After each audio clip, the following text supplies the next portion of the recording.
오늘 전해주는 그 말씀 속에 등장하는 정말 너무도 귀한 믿음의 일꾼들, 앞서가신 그분들, 뒤따라가는 우리, 각각의 삶에 다 차이는 있겠지만 다 구별되니까요. 상황도 다르고 처지도 다르고 하나님 주신 기질도 다르고 사명도 다를 수 있고, 그러나 그 거룩한 성, 새 예루살렘 성, 새 하늘과 새 땅 그곳에서는 오늘 이 찬양의 가사 그대로 우리가 다 기쁨으로 주님 만나는 최고의 날, 잘하였도다 칭찬받는 그날이 될 수 있기를 주님의 이름으로 축원드립니다. 이 흐름상 오늘은 인사 안 하고 그냥 말씀을 바로 전해야 될 것 같아요. 여러분, 마포구 합정동에 가면 서울 유명한 양화진 외국인 선교사 묘역이 있습니다. 아마 대부분 다녀오신 분들이 많을 거예요. 선교회 단위로 또는 속회 단위로 그렇게 순례 해보기 좋은 성지입니다. 단순한 세미터리, 공동묘지가 아닙니다. 굉장히 의미가 있는 곳이고, 신앙적으로 뿐만 아니라 이 땅의 근대화, 교육, 의료 모든 부분에 공헌했던 분들과 또 아픔의 역사의 흔적이 남아있는 그런 곳입니다. 존 헤론이라고 하는 미국인 선교사가 고종 황제의 시의, 어의라고도 하죠. 그렇게 활동하다가 이질에 걸려서 죽습니다. 그게 1890년이에요. 죽고 나니까 장사를 지내야 되는데 한양 도성 안에는 외국인의 묘를 만들 수가 없었습니다. 그때 고종 황제가 하사한 땅이 그 나루터 양화진입니다. 여기 양화는 버들꽃입니다. 버들꽃. 아주 운치 있는 곳이었고, 조선의 선비들이 와서 술 한잔 띄워놓고 시조를 읊어가며 풍류를 즐겼던 절경의 그 땅입니다. 고종이 특별히 이 존 헤론을 기리는 마음으로, 감사한 마음으로 그 땅을 준 겁니다. 거기 존 헤론의 시신이 안장되면서부터 거기 수많은 외국인 선교사들과 자녀들의 묘가 되기 시작한 거죠. 일제강점기 때에는 묘비를 쓰면서도 일본의 만행을 고발하기 위한 지혜를 담기도 했고, 그래서 사실은 일본 군경이 와서 그 묘비의 글자 하나하나를 정으로 파내는 묘비 사건이 벌어지기도 합니다. 한국전쟁 때는 거기가 굉장한 전투가 벌어졌던 곳입니다. 왜냐하면 한강을 방어선으로 해서 치열한 전투가 벌어질 수밖에 없었고, 지금도 선교사님의 묘비 가운데는 그때의 총탄 흔적이 남아 있기도 합니다. 아주 많은 내용을 담고 있는 이 양화진 외국인 선교사 묘역, 여기 오늘 다 소개할 수는 없지만 꼭 나누고 싶은 선교사들의 이야기가 있습니다. 우리가 놓쳐서도 안 되고 잊어서는 안 될 선교사들, 좀 서론이 길게 나겠지만 오늘 이분들을 먼저 소개하려고요. 여러분, 우리 감리교인으로서 잊어서는 안 될 이 땅에 들어온 최초의 선교사 누굽니까? 아펜셀러 선교사입니다. 그 풀네임이 헨리 게르하르트 아펜셀러입니다. 여러분이 아펜셀러의 이야기를 아시는지 모르겠습니다. 이분은 저 필라델피아 랭카스터 연합감리교회를 섬기고 계셨는데, 볼티모어에 가면 그 밑에 메릴랜드 주의 주도는 아니지만 가장 큰 도시인 볼티모어에 가면 지금도 가우처 칼리지가 있습니다. 그때 당시 가우처 목사님이 계셨는데, 이 목사님 사모님이 집안이 좋았고 부모님이 돌아가면서 사모님에게 많은 유산을 물려주게 됩니다. 많은 물질이 생긴 가우처 목사님 내외가 고민합니다. 이걸 어떻게 의미 있게 쓸 것인가. 그러던 중에 우연히 열차 안에서 당시 고종 황제의 황후, 명성 황후 민비의 오빠였던 민영익 일행을 만나게 됩니다. 사절단으로 갔던 이 민영익 일행을 만나 저 이름도 알지 못하는 그 일본, 중국 어딘가 붙어있는 나라의 황후의 오빠라는 걸 알게 되고, 그 땅에 학교도 필요하고 병원도 필요하고 모든 게 필요하고 특히 영혼 구원의 일들이 필요하다는 걸 알게 돼서 그 가우처 목사와 민영이 일행이 함께 대화하고 나누던 중에 가서 학교도 지어주고 병원도 지어주고 환자들도 치료할 수 있다는 말에 적극적으로 그 학교와 병원을 유치한 거죠. 그 모든 일을 다 가능하도록 해주겠다. 결국 가우처 목사는 돌아와서 신문에 광고를 냅니다. 조선 땅으로 갈 선교사를 모집한다. 그때 손들고 내가 여기 있나이다, 나를 보내소서 했던 게 아펜셀러 선교사님이었고, 그 광고를 보고 장로교회 리더들이 그 나라의 황후 오빠를 통해서 이 모든 길이 열렸다면 그 길에 우리도 함께 하자. 여러분, 미국은 침례교가 제일 크고요, 그 다음 감리교가 가장 큰 교단입니다. 우리 한국은 장로교가 큰데 미국은 장로교가 지금도 그렇지만 예나 지금이나 아주 작은 교단입니다. UPC 또는 PCUSA 장로교단들이 작아요. 그때도 마찬가지였어요. 그 작은 교단의 장로교회가 우리도 선교사를 같이 파송하면 어떻겠냐. 그럴 때 감리교단이 흔쾌히 받아들입니다. 마다할 이유가 없죠. 함께 해야죠. 복음 전하는 일인데 장로교가 무슨 소용이고 감리교가 무슨 소용입니까? 감리교, 장로교, 성결교, 순복음 다 함께 하는 거죠. 그래서 그때 함께 오게 된 선교사가 언더우드 선교사입니다. 아펜셀러 선교사가 와서 한국 교육의 선구자 역할을 합니다.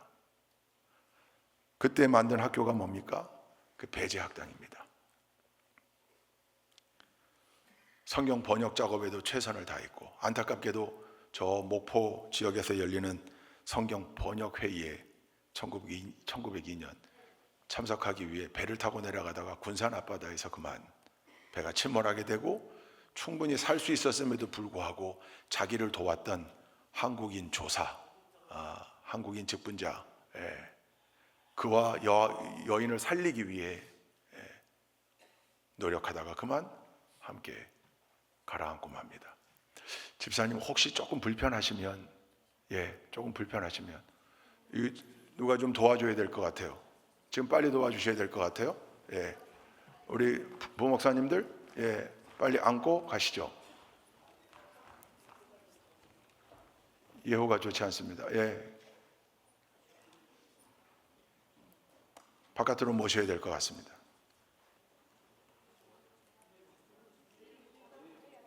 아니요, 목사님 밑으로 와서 힘을 줘야 됩니다. 같이 일어서야 되니까 옆에 권사님 비켜주시고요. 권사님 비키세요. 여자 권사님 비키세요. 안 됩니다. 부축을 하시죠.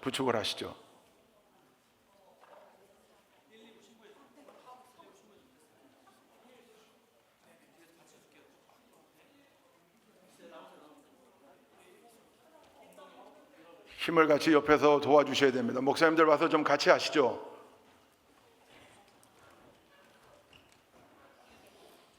호흡이 힘드셨던 것 같아요.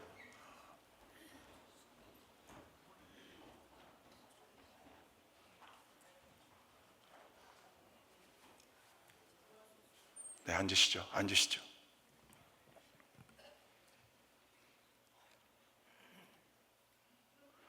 바깥에 한번 조치가 될 겁니다. 그렇게 군산 앞바다에서 순교를 하시게 돼요. 이 아펜셀러 선교사님을 필두로 해서 수많은 선교사들이 이 땅으로 들어옵니다. 그 가운데 두 번째 호머 헐버트 선교사가 있습니다. 이분은 꼭 붙는 수식어가 있어요. 한국인보다 한국을 더 사랑한 선교사. 그랬습니다. 고종 황제의 특사로 활동도 했고 교육 선교사로 들어와서 아이들을 길러내고 교육하는 데 앞장섰고요. 특별히 한글의 매료가 돼요. 훈민정음, 우리 한글 정말 위대한 문자라는 사실을 분명히 깨닫고 전 세계에 이 한글을 알리는 데 앞장섰던 선교사입니다. 이분이 했던 유명한 유언이 있습니다. 나는 웨스트민스터 사원보다 한국 땅에 묻히기를 원하노라. 그만큼 한국을 사랑했던 선교사입니다. 세 번째, 루비 캔드릭 선교사. 이분에겐 꼭 이 수식어가 붙습니다. 25세의 짧고 강렬한 헌신. 25살. 이 땅에 묻힙니다. 텍사스 출신의 젊은 여대생인데 1907년도에 한국에 옵니다.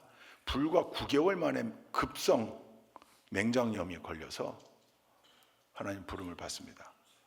죽기 전에 미국에 있는 부모님에게 편지를 썼는데 그 편지 구절이 유명한 구절입니다. 어머니, 만약 나에게 누군가에게 줄 수 있는 1000개의 생명이 있다면, 생명이 1000개가 있다면 그 모두를 한국을 위해 바치겠습니다. 루비 캔드릭, 여러분 25살 청년입니다. 오늘 솔로 했던 우리 조은이보다도 한참 동생 아니에요?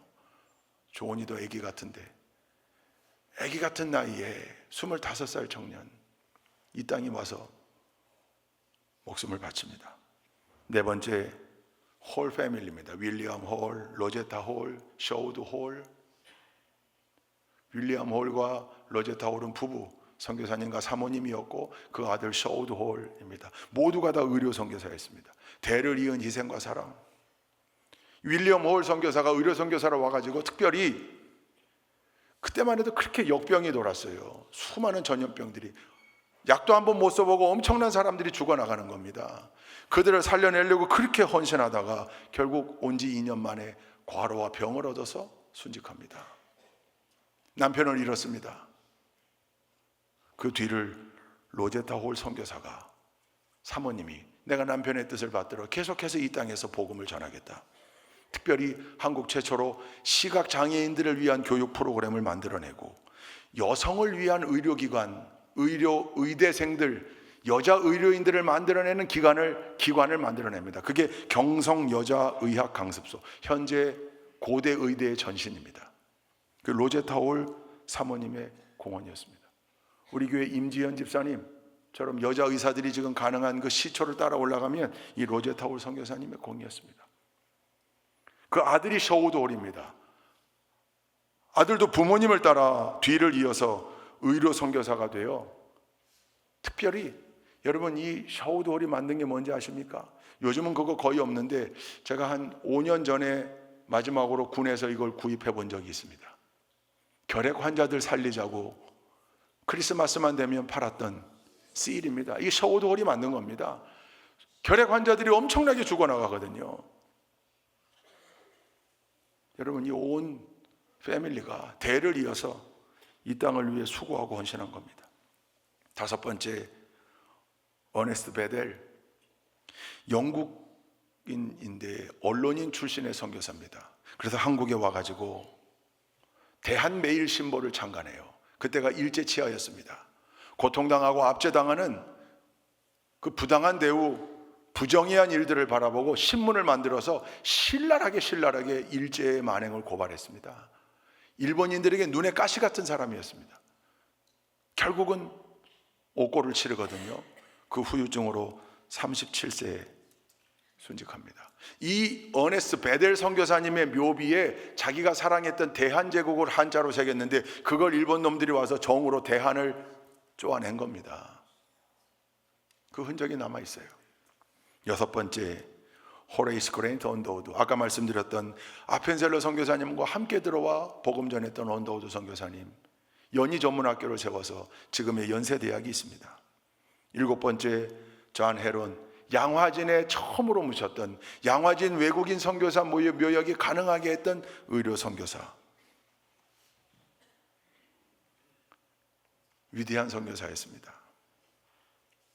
광해원, 한국 최초의 근대 병원인 광해원, 나중에 제중원이 되죠. 거기 2대 원장이었습니다. 여덟 번째, 프레데릭 밀러. 여러분 장로교 선교사님인데요, 우리는 감리교회 감리교도들이지만 적어도 우리는 이분을 알아야 됩니다. 이 프레데릭 밀러, 이분의 한국명이 민노아입니다.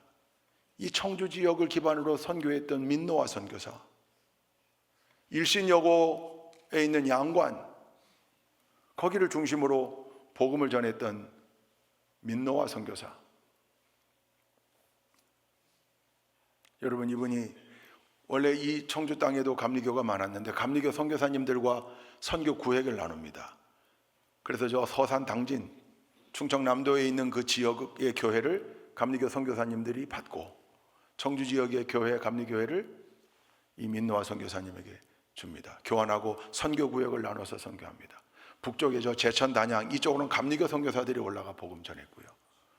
청주 지역으로는 민노아 선교사님이 예수 사랑하심은 성경에서 배웠네. 예수님은 누구신가? 우는 자의 위로와. 이게 다 민노아 선교사님의 찬송가입니다. 적어도 이 땅 청주에 살고 있는 우리는 이 선교사님을 기억해야죠. 사랑하는 사모님을 먼저 보냅니다. 사랑하는 두 아이를 먼저 보냅니다. 그래도 굴하지 않고 이 땅에서 복음을 전했습니다. 8번째 캠벨 선교사님, 여자 선교사님이신데 이분도 남편과 두 아이를 잃었습니다. 한국에서. 그럼에도 불구하고 최선을 다해 복음 전합니다. 그래서 이분이 만든 게 배화학당이었습니다. 지금의 배화여중, 배화여고, 배화여대가 됩니다. 안식년을 맞아 미국으로 돌아갔거든요. 쉬러. 근데 거기 쉬는 동안 발병을 해요. 그러면 더 쉬어야 되는데 뭐라고 그랬냐면 빨리 한국으로 돌아가야 된다. 나는 한국 땅에 묻혀야 한다.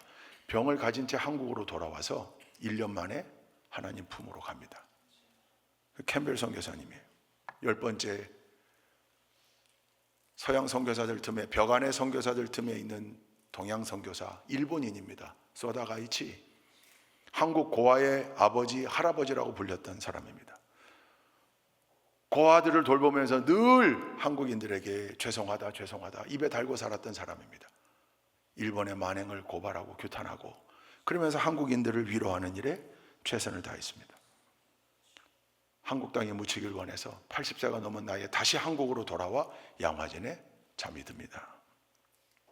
11번째 윌리엄 쇼우 선교사, 그리고 그 아들 서윌엄. 여러분, 윌리엄 쇼우 선교사는 평양에서 활발하게 활동했던 교육 선교사입니다. 선교하면서 아들이 태어납니다. 한국 이름을 줍니다. 서윌엄입니다. 아들이 미국으로 돌아가서 해군 장교가 됩니다. 근데 한국 전쟁이 발발해요. 그때 이 서윌엄이 바로 손을 들고 한국 전쟁에 스스로 자원하에 참전합니다. 그때 뭐라고 그랬냐면, 내 나라 조국 한국이 전쟁 중인데 내가 어찌 가만히 있을 수 있습니까? 서윌엄이 그랬습니다. 자기 나라라고 그랬습니다. 내가 태어난 나라, 나는 2개의 조국을 가지고 있다. 인천 상륙작전에 참여합니다. 서울을 수복하기 위해 서울로 들어오던 중에 저 은평구 녹번동, 그 유명했던 녹번동 전투에서 전사합니다. 지금도 은평구청 마당에 가면 이 서윌엄 또 윌리엄 쇼우 선교사를 추모하는 비석이 세워져 있습니다. 12번째 매튜 노블, 아펜젤러하고 함께 선교했던 노블 선교사님의 사모님이신데 1892년부터 40년 동안 한국에 머물며 선교했습니다. 유명한 이유 중에 하나는 매일 일기를 썼습니다.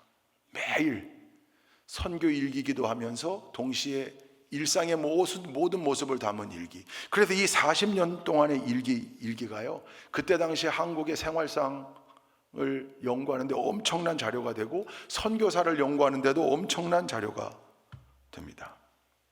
중요한 건 복음을 전하는 동안 사랑하는 자녀들을 모두 전염병으로 떠나보냅니다. 그럼에도 불구하고 이 땅을 위해 헌신하는 일을 멈추지 않았습니다. 13번째 윌리엄 스크랜턴, 가장 낮은 곳으로 임했던 시병원의 설립자, 이런 비명이 있습니다. 이분의 어머니가 메리 스크랜턴이거든요. 그 메리 스크랜턴 그 사모님은 이 땅에 오셔서 이화학당을 설립했어요. 감리교 선교사님이니까 와서, 지금의 그게 이화여대입니다. 그리고 이 아들 스크랜턴은, 윌리엄 스크랜턴은 병원을 만들었는데 병원의 이름을 시병원이라고 이름했습니다. 시자가 베풀 시자입니다. 베푸는 병원이라 그 말이에요. 당시 서양인들이 지은 병원은 돈 있는 양반들만 주로 갔습니다. 근데 이 스크랜턴 선교사님, 감리교의 자랑이죠. 시병원을 세워서 노숙자들, 불황아들, 일반 백성들, 민초들 다 와서 치료받게 했습니다. 그의 묘비에 뭐라고 써있냐면, 그는 진정으로 조선인의 친구였다. 그렇게 쓰여져 있습니다. 여러분뿐만 아니라 이 선교사님들의 이야기 속엔 빼놓을 수 없는 자녀들의 이야기가 거기 어마어마하게 있습니다.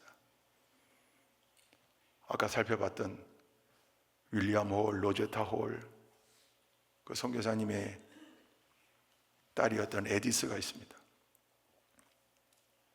남편을 잃고 난 다음에 딸을 또 잃습니다. 3살인데 남편도 이질로 죽었는데 딸도 똑같이 이질에 걸려 죽습니다. 3살 되는 딸을 이 땅에 묻습니다. 그때 이 로제타 홀 선교사님 사모님이 뭐라고 썼냐면, 하나님, 에디스를 데려가심으로 제가 한국의 여인들을 더 깊이 이해하고 사랑할 수 있도록 인도하시니 감사합니다. 절망하지 않았습니다. 그 엄청난 슬픔 가운데에도 다시 주먹 불끈 쥐고 뭐라고 결심했냐면, 내 사랑하는 남편과 아이의 생명을 빼앗아간 이 땅의 질병, 그걸 내 손으로 고치고야 말겠다. 그래서 그 여성들을 의사로 길러내는 일에 평생을 바쳤습니다. 15번째, 여러분 잘 아실 텐데요, 유진 벨, 한국명 배유지죠. 저 광주 목포 지역의 선교의 아버지라 불리는 유진 벨 선교사, 그 후손들이 전부 한국을 위해 그 손주 사위가 한남대학교를 설립했고, 그 손주 사위 중에 증손 사위 중에 하나가 얼마 전까지 국회의원을 지낸 인요한 씨 아닙니까? 한국의 의료 발전을 위해서 열심히 노력한 유진 벨 가문입니다. 마지막으로 저기 뭐라고 되어 있냐면, 이름 없는 작은 비석들, 거기 보면 그냥 베이비 업 누구의 아기, 영아 상태로도 떠나보낸 자녀들이 많았던 거죠. 그 아이들을 저기에, 그래서 그 이름조차 제대로 새기지 못한 묘비들이 있습니다. 어느 한 선교사가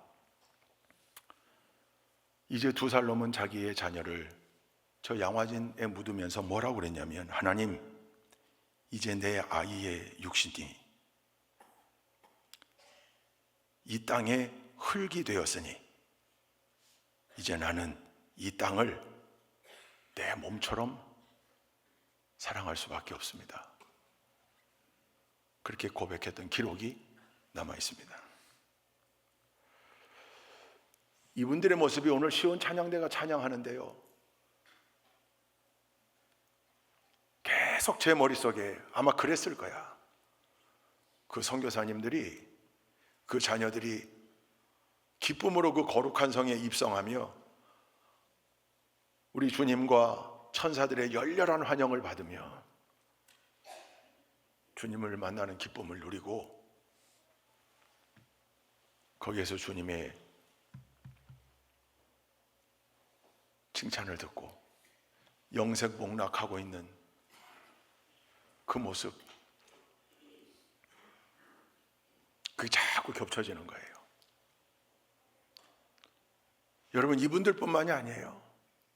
약 400여 명의 묘역이 있습니다. 그 가운데 많은 사람들이 선교사였습니다. 우리가 뭐라고? 알지도 못했던 그 작은 나라, 너무 미개했던 나라, 위생 상태가 좋지 못해서 이 땅에 와서 자녀들도 다 병에 걸리고 천연병에 걸려 죽을 수밖에 없었던 나라, 원망할 법도 한데, 더러운 생활 환경 저주할 만도 한데, 여러분, 자녀를 잃었다고요. 내 자녀를 내가 묻었다고요, 이 땅에. 그런데도 불구하고 오히려 하나님, 이제 이 땅은 내 자녀의 몸이 녹아있는 땅입니다. 왜들 그랬을까요? 왜들 그랬을까요? 도대체 뭐가 이들을 이렇게까지 자기의 목숨을 바치고 자녀들의 목숨을 바치게 그렇게 했던 걸까요? 오늘 우리가 요한복음 본문을 읽었습니다. 여러분, 예수님이 부활하신 이후에 승천하시기까지 40일이 걸렸다 그랬습니다. 그 40일 동안 예수님의 행적이 성경에도 남아있고 교회 전승사에도 기록이 되어 있습니다. 첫 번째, 예수님이 부활하신 첫날, 당일날, 지난주 주일입니다. 빈 무덤을 보여주셨고 제자들에게 처음으로 나타나시는데 세 개의 사건이 기록되어 있습니다. 막달라 마리아를 비롯해 예수님의 무덤을 찾아 올라왔던 여인들을 그곳에서 만나주셨고, 두 번째, 엠마오로 내려가는 두 제자를 만나주셨고, 세 번째, 11제자에게 나타나셨다. 그게 첫 번째로 나타나신 부활 당일입니다. 두 번째는 그로부터 8일 후에 도마에게 나타나십니다. 의심 많았던 도마, 예수님 나타나셨을 때 11제자만 있었거든요. 도마가 없었어요. 도마는 못 믿겠다는 거예요. 자기 눈으로 보기 전에는 인정할 수 없다는 거예요. 그때 예수님이 도마를 찾아오셔서 도마에게 내 손에 못자국 보아라, 내 옆구리에 손을 넣어보아라. 보지 못하고 믿는 자들은 복되도다. 그 두 번째 나타나심이에요. 세 번째 나타나심이 오늘 우리가 읽은 말씀입니다. 오늘 말씀에도 나와 있죠. 이는 부활하신 예수님이 제자들에게 세 번째 나타나심이라. 갈릴리를 가십니다. 거기가 어디입니까? 제자들과 처음 만났던 곳입니다. 제자들을 리크루트 할 때 똑같은 사건이 있었잖아요. 밤새 고기 못 잡았는데 만선의 기쁨을 누리게 했던 그때 깊은 곳에 금을 내려 수미상관이라고 그러죠. 이제 다 내던지고 내려간 제자들 가서 똑같이 밤새 고기 못 잡았을 때 상기시키는 거죠. 내가 너희로 사람을 낚는 어부가 되게 하리라. 3년 전에 그 말씀을 상기시키는 거죠.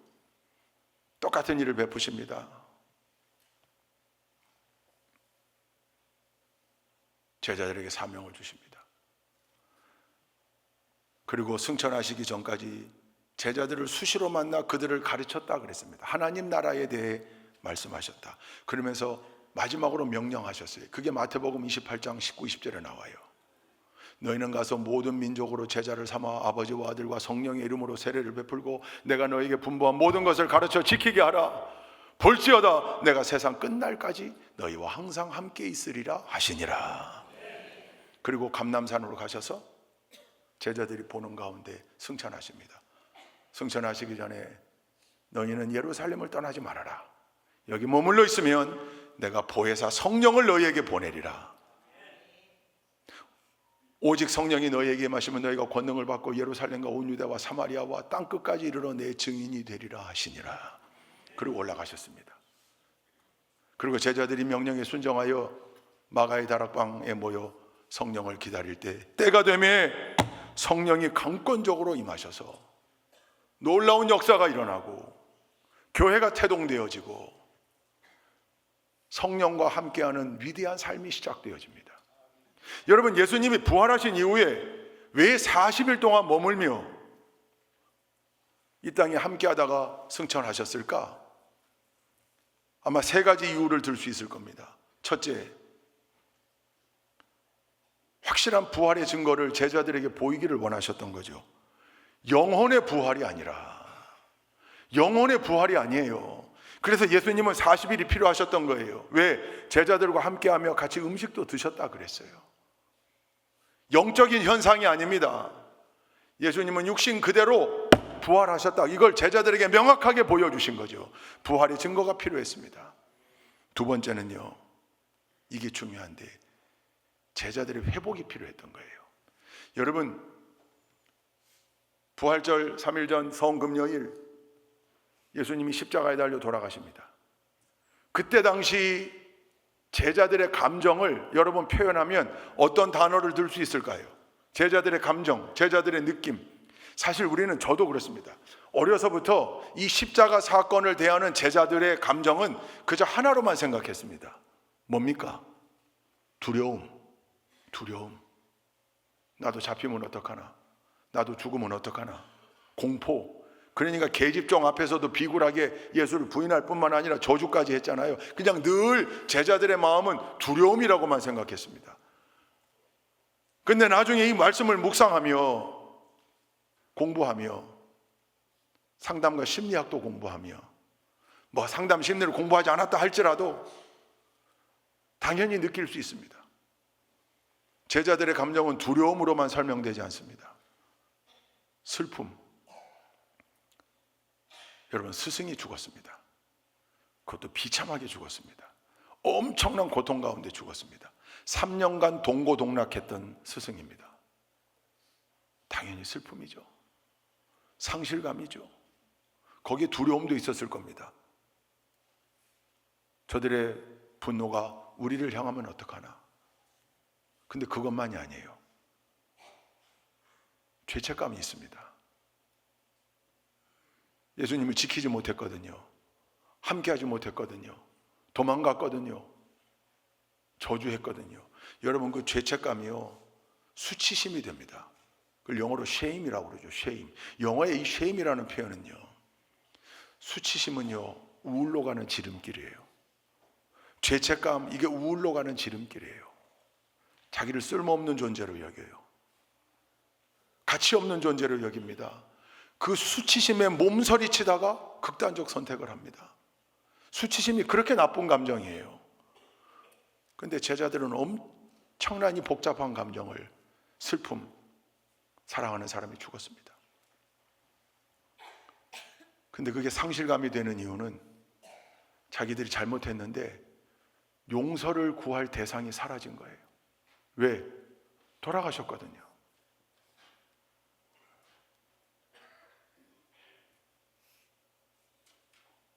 이 제자들의 회복이 필요했습니다. 그래서 예수님은 40일을 같이 하셨던 거예요. 그리고 그들을 회복시키세요. 어떻게 회복시킵니까? 오늘 말씀해 보니까 똑같이 그 빈 배에 엄청난 고기를 잡게 하셨을 뿐만 아니라 153마리 떠나가지 아니하시고 무태 먼저 오르셔서 아침을 준비합니다. 생선과 떡을 구워 그들을 먹입니다. 오늘 말씀해 보면 아무도 묻지 않았다 그랬습니다. 왜요? 알았거든요. 그 장면에 압도당하는 거죠. 자기들을 찾아오셔서 자기들을 리크루트 할 때와 똑같이 밤새 헛수고가 엄청난 만선으로 바뀌어지는 역사를 허락해 주신 부활하신 주님, 그 사랑에 압도당했거든요. 여러분, 부활하신 주님이 처음 제자들 앞에 나타나셨을 때 하셨던 말씀이 뭡니까? 처음 제자들 만나셔서 11제자에게 나타나셔서 하신 말씀이 뭡니까? 너희에게 평강이 있을지어다. 평안하라. 어떤 마음인데요? 슬픔, 상실감, 죄책감, 자책감, 수치심, 공포, 두려움, 그거 싹 걷어내겠다. 나는 너희가 평강하기를 원한다. 나는 너희가 평안하기를 원한다. 나는 너희가 자책하지 않기를 원한다. 나는 너희가 우울하지 않았으면 좋겠다. 그거 내가 해주마. 내가 너희의 마음을 평강으로, 너희에게 평강이 있을지어다. 그게 첫 말씀이었어요. 그 말씀은 오늘날로 바꾸면요, 괜찮아, 괜찮아, 괜찮아, It's okay, 괜찮아. 나를 저주했니? 괜찮아. 내가 너를 잘 알아. 그러니 괜찮아. 문제되지 않아. 도망갔다고 자책하지 마. 내가 다 안다. 괜찮아, 괜찮아, 괜찮아, 괜찮아, 괜찮아, 괜찮아, 괜찮아, 괜찮다고, 괜찮아. 힘을 내라, 힘을 내라, 평안해라. 40일을 그러면서 하나님 나라를 다시 보게 했어요. 그거 가르치셨다고요. 제자들을 회복시키느라. 그리고 난 다음에 세 번째가 그 사명을 주신 겁니다. 여러분, 12제자가요 어떻게 죽습니까? 다 순교당했잖아요. 어떻게 순교당합니까? 수제자였던 베드로, 여러분 잘 아는 대로 십자가의 거꾸로 네로 황제의 박해 때 붙잡혀 처형당하는데 감독관에게 내 선생님 예수님도 십자가에 달려 돌아가셨거늘 내가 어떻게 똑같이 죽을 수 있습니까? 나는 거꾸로 매달아 주십시오. 그게 베드로였습니다. 세베대의 아들 야고보, 사도행전 12장에 기록되어 있죠. 헤롯 아그리파 1세가 이 야고보를 참수하잖아요. 12제자 가운데 가장 먼저 순교당했습니다. 순교당하기 전에 스페인 가서 복음 전하다가 돌아와서 헤롯 아그리파 1세에게 참수당하거든요. 그 시신이 어디를 향했다는 거예요? 그 스페인을 향했다는 거예요, 배가. 그래서 제자들이 스페인 어느 곳에다가 이 야고보 사도의 무덤을 쓴 겁니다. 그 야고보의 스페인어 이름이 산티아고입니다. 이 야고보 사도의 무덤 때문에 생겨난 게 까미노 산티아고, 산티아고 순례길이에요. 그 무덤 위에 지어진 성당이 산티아고 데 콤포스텔라입니다. 그 성당의 이름이 도시의 이름이 됩니다. 야고보 사도의 순교로 생겨난 도시입니다. 세 번째, 베드로의 형 안드레, X자 십자가에 달려 처형당하는데 이틀이나 생명이 유지가 됐다고 그래요. 고통 가운데. 그럼에도 불구하고 그 형장을 지나는 사람이 있다면 안드레는 그 순간에도 하나님 나라를 전했다고 합니다. 네 번째, 도마, 이교도들이 던진 창에 찔려 죽습니다. 저 멀리 인도까지 가서 복음을 전하고 옵니다. 인도 가는 길에 지금의 이라크 북부 아르빌에 잠시들로 복음을 전했는데 그 씨앗이 떨어져서 열매 맺어 지금까지 거기 성당이 있고 아인카와 특구가 만들어진, 제가 자이툰 파병 시절에 그 아인카와 특구에 대해서 제가 여러분께 얘기했던 적이 있죠. 그게 도마 사도의 복음 전파였습니다. 다섯 번째, 빌립, 기둥에 매달린 채 저 소아시아의 히에라폴리스, 이번에 우리 성지순례 다녀오면서 들렸던 히에라볼리입니다. 기둥에 묶인 채 수많은 사람들이 던진 돌에 죽습니다. 바돌롬에 가장 처참했습니다. 나다나엘이기도 합니다. 이름이 살아있는 채로 가죽이 벗겨집니다. 끔찍한 고통 가운데 처형당했음에도 끝까지 신음소리 가운데도 그 신앙을 부인하지 않았다 그랬습니다. 마태, 도끼에 맞아 죽습니다. 알페오의 아들 야고보, 성전 꼭대기에서 유대인들이 집어던집니다. 떨어졌지만 생명이 붙어있는 걸 보고 몽둥이로 와서 머리를 으깼다 그랬습니다. 열심당원 시몬, 톱으로 사지가 잘리는 처형을 당합니다. 열 번째, 다데오, 화살에 맞아 죽습니다. 가룟 유다를 대신하여 들어왔던 마띠아, 돌에 맞은 후 끝내 참수당합니다. 마지막 12번째로 사도 요한, 유일하게 순교하지 않았습니다. 다만 끓는 기름솥에 던져짐을 당합니다. 그러나 하나님이 살려냅니다. 왜요? 해야 할 일이 있었거든요. 그래서 밤모섬으로 유배간 그곳에서 요한계시록을 씁니다. 환상을 보며. 그 일이 있어서 사도 요한을 하나님이 살려줬습니다. 나중에 에베소로 돌아와서 육신의 예수님의 어머니 마리아를 끝까지 책임지는, 십자가에서 부탁했던 그 명령을 끝까지 수행한 요한이었습니다. 여러분, 처절한 순교였습니다. 강요된 의무가 아니었습니다. 강요된 의무일 리가 없습니다. 의무감으로 이거 못합니다. 제자들은요, 드라마틱하게 변했습니다. 엄청나게 변했습니다. 갑자기 변했습니다. 의무감이 아니라 그 예수 그리스도의 십자가 희생과 사랑에 압도된 그들 나름대로의 최선의 응답이었습니다. 목숨을 내놓았습니다. 12제자들 왜들 그랬을까요? 이 땅에 와서 복음 전하다가 목숨 바친 수많은 선교사와 그의 자녀들, 예수님의 12제자들, 지난 2000년 교회 역사 가운데 있었던 무수히 많은 우리 신앙의 선배들, 목숨을 바쳐 복음을 전했던 그들, 왜들 그랬을까요? 여러분, 대답은 하나입니다. 예수 그리스도의 부활 때문입니다. 그들은 부활을 보았고 부활을 믿었기 때문입니다. 이 부활 신앙이 그들을 그 사명의 길로 인도했습니다. 저는 소망합니다. 우리 좋은 교회 공동체의 모든 일원들이 그 십자가의 길, 사명의 길 위에서 분명한 부활 신앙 가지고 영혼 구원의 사명을 감당하며 살다가 하나님 부름받아 저 거룩한 성에 입성할 때 천군 천사들의 찬송 가운데, 주님을 기쁨 가운데 주님을 만나고 주님의 칭찬을 들으며 놀라운 잔치에 참여하는 그 귀한 믿음의 일꾼들 뿐만 아니라 우리의 후손들이, 우리 부모님은, 우리 할아버지 할머니는, 우리 신앙의 선배들은, 우리 좋은 교회 신앙의 선배들은 왜들 그랬을까? 왜 그렇게까지 했을까?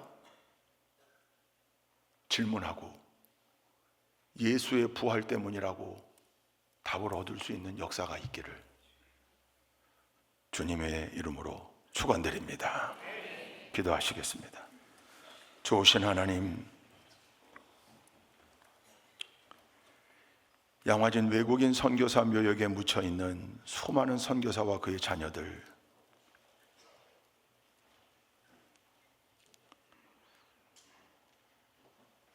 순교의 길을 걸어가기를 마다하지 않았던 예수님의 12제자를 비롯한 지난 2000년 교회 역사 가운데 엄청나게 많은 그 순교자들,